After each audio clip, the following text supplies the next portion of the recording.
ប្រពន្ធបងហើយខ្លាចជាគ្រួសារតែមួយហើយបានធ្វើកុំប្រសាមកអូនហើយតែឆ្នាំក្រោយមានចៅឲ្យមកបរាល់ថ្ងៃខ្លាចជាប្រពន្ធបងហើយខ្លាចជាគ្រួសារតែមួយហើយ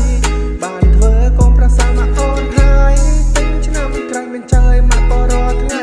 ពេលដូរបងតែងកន្ត្រាក់ពេលដែលរូបបងគ្នារូបជីវ៉ាពេលដូរបងតែងកន្ត្រាក់ធ្វើឲ្យអារម្មណ៍ដូចបានចាស់ការពេលដូរបងតែងកន្ត្រាក់ពេលលឺសំឡេងអូនហើបងហាសង្ឃឹមតែថ្ងៃមួយបងនឹងអូនគឺជាគ្រួសារសូមឲ្យខ្លាចជាការពិតស្នេហ៍យើងគឺជាស្នេហ៍ពិតបងជឿលើព្រំលិខិតថាយើងទាំងពីរជាគូនឹងគ្នាហើយក៏ជាការសំណាងដែលមិននឹកស្មានថាបានបងងារតស៊ូនឹងកាន់ដៃអូនមិនឲ្យលំបាកហើយនឹងវេទនាអេ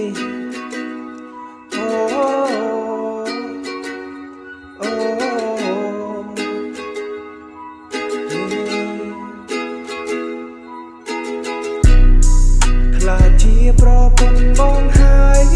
ខ្លាចជាគ្រួសារតែមួយហើយបានធ្វើកុំប្រសាមកអូនហើយតែឆ្នាំក្រោយមានចៅឲ្យមកបរាល់ថ្ងៃខ្លាចជាប្រពន្ធបងហើយខ្លាចជាគ្រួសារតែមួយហើយបានធ្វើកុំប្រសាមកអូនហើយតែឆ្នាំក្រោយមានចៅឲ្យមកបរាល់ថ្ងៃនឹកឃើញការរឿងពីមុនដែលបងចែកចែងឲ្យក៏សុំស្នេហ៍អូនតបបងចាំងពីរស់អូនថារូបបងជាមនុស្សតបែសុខចិត្តឲ្យអូនថាឲ្យដើម្បីនៅជិតមនុស្សដែលបងស្នេហ៍អីលើសុំតាមបំណងព្រោះអូនគឺជាប្រពន្ធបងហើយជឿដែរទេថាបងនេះស្រឡាញ់អូនពិនអីហើយជឿដែរទេថារូបបងនេះមិនដែលខ្វត់ចិត្តអី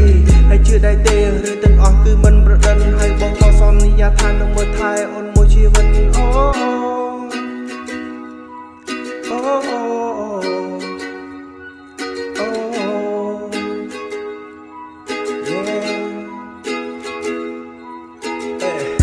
ជាស្រីទាំងវើរបស់អូនដែលធ្វើឲ្យបងជាប់ចិត្តរាល់ថ្ងៃពេលខ្លះសឹងវិចអង្គដើរក្រោប្រទេសក៏គ្មានដែលថ្លៃហើយក៏អរគុណទេវតាដែលឲ្យរូបបងជាគូនឹងថ្លៃអាចសំណាងបងដែរថាបានជួបអូនជាគូនិស័យសៀងឈូនៃក្តីស្រឡាញ់សៀងឈូនៃការទុកចិត្តគ្មានអូនដូចមេឃងងឹតបើបាននៅចិត្តដូចមានពលឺថ្ងៃចេះចាំងនៅភាពសម្រស់អូនស្អាតទាំងអស់គ្មានទាស់ទេស្រីញញឹមក៏មានមុនស្ងាត់ដេកមើលរកខែក៏មិនធន់ដៃថ្លៃ